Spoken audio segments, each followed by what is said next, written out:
Хасан Бакаев. Дата его рождения 1959 год. Село Гихи.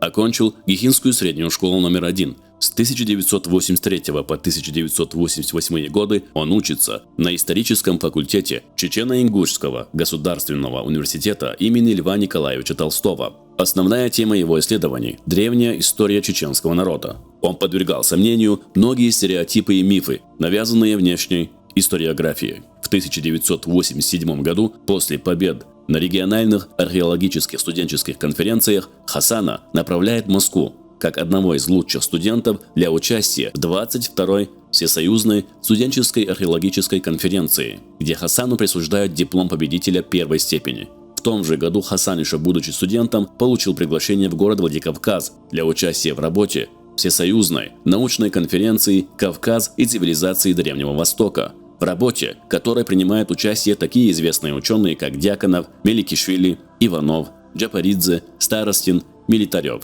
Виноградов предложил Хасана Бакаева как участника будущего проекта по изучению хорито-уратских корней нахского народа.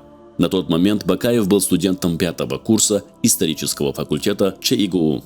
С 1988 по 1990 годы, после завершения учебы в университете, Хасан занимается археологией на профессиональном уровне. В эти же годы он публикует целый ряд научных работ и эссе, в которых выявляются этнические и культурные связи вайнахов с Древним Востоком. В 1990 году Хасан поступает в аспирантуру Восточного факультета Санкт-Петербургского университета, где проходит обучение под научным руководством таких прославленных ученых-востоковедов, как Петровский и Дьяконов. В этот период Хасан активно публикуется в научных изданиях Москвы и Санкт-Петербурга.